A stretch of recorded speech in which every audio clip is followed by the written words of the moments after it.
Aloha, Mother Fathers. Welcome in. It is another edition of Kyle Reacts here on your Monday, July 7th, 2025. That means, of course, we're talking about Monday Night Raw, emanating not taped, not recorded like SmackDown last week, but live this week from Providence, Rhode Island. Shout out to the crowd, too. They were great in this setting, of course. I think usually Providence is pretty good when it comes to getting people interested and just kind of showing the crowd out and being there. So great to see it.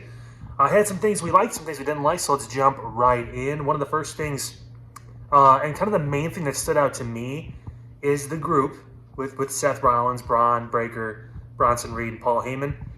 Hit a lot of good notes tonight. I think we got a lot of progression. We got the why with Bronson Reed finally, which was great. He talked, he spoke. We got the kind of a crash out from Braun Breaker, and he's getting a lot more screen time. I think he was on TV like 5 or 6 times tonight in different segments. Great. That's awesome for him. That's going to be huge because he will be the face of the company in short order. So good to get him that experience and get the reps in now so he's ready to go when the time comes. And Seth doing something a little bit different because if you noticed, when Roman was leading the bloodline and even when Solo was kind of running the ship, so to speak, and usually when there is a leader, you can go back to Triple H with Evolution, you can go back to any of these major groups, even early Shield, though it was a little more balanced, but you could kind of tell Dean Ambrose was the guy. Seth let him talk. He's like, it wasn't part of the plan, but shit, go ahead. You got something to say, go ahead and say it. And they both delivered. Braun delivered in the promo. Obviously, Bronson did too and gave us the explanation like I just mentioned. So kudos to those guys. It was great. Happy to see them moving in the right direction with that group. So still waiting for a name. Paul Heyman's got a new title, but the group doesn't yet. I thought maybe the Empire was going to be one, but maybe not. That's a little corny. They kind of just rolled with the Star Wars reference for some reason with that. I still, and like I said, I'm on the bandwagon for the Vision, so we'll see what happens. But second thing for me, Lyra, man. In a ring with Bayley, Becky Lynch, and Lyra Valkyria, Lyra looked like the biggest star. I'm going to be honest with you. The emotion was there. She looked like she meant everything she said. She laid in the contact too. Bayley got the pop by calling her a bitch, but Lyra laid them both out. So that obviously means she's probably not winning the IC title, but they're building a star, and they probably should let her win it because, I mean, the whole point of Evolution is to, celebrate women and obviously move them forward and keep that momentum. Lyra's the person to do that with. Third thing for me, in the night, we got El Grande Americano. It doesn't matter that Chad Gable was injured. We got the new and improved version that actually does luchador moves, so I'm impressed with that. Great to see Ludwig Kaiser is really making use of his time away from Gunther. Boy, he sure could use him now. That leads me to my fourth thing that I liked from the night.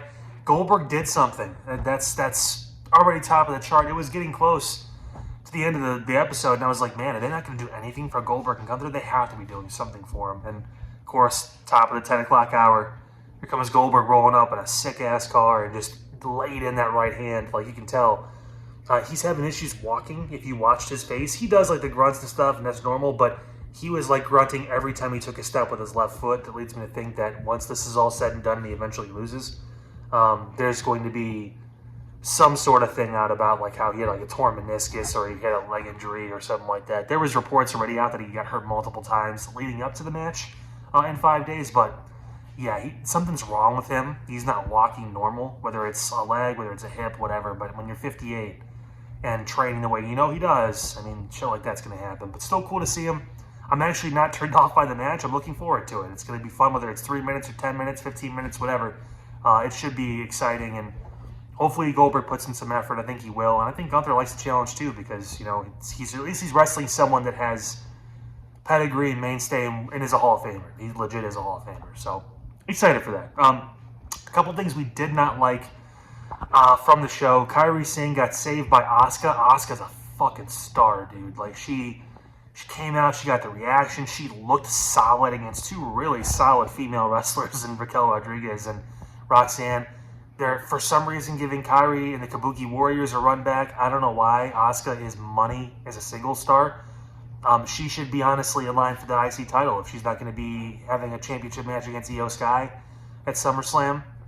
It should be Asuka vying for the IC title against the winner of that match. I mean, she's too good on her own. She's so solid, and she looks so much better than Kairi. And I'm not trying to hate on her, but again, she just does not belong.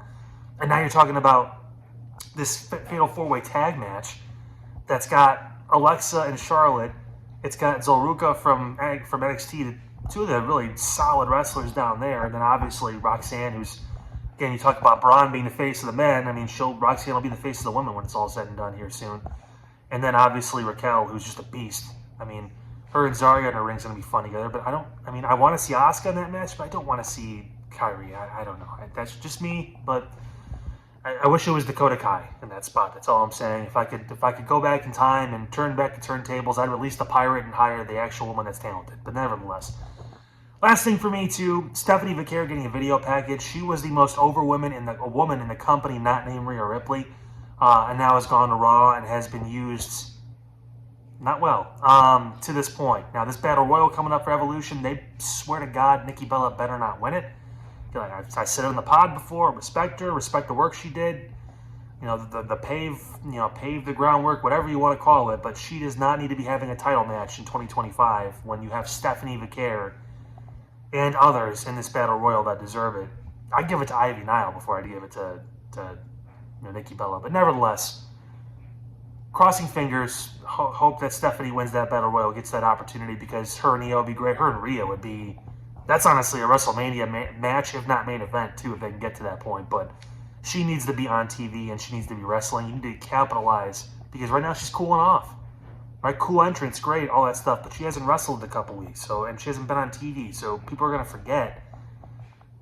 I don't know. That's just my opinion, but that's going to wrap it up today for this Kyle Reacts for Monday Night Raw. Back again tomorrow for NXT, their go-home show before NXT Battleground, which I will not be watching live because we'll be watching All In. I think we've made the decision we're going to do that. So we're going to pay the money, God forbid. But yeah, I'll see you guys tomorrow night. Don't forget, full episode of the Side Hustle Wrestling Podcast that aired this past Friday is up as well. Take a look at that. Until tomorrow night, have a good night. See you after NXT.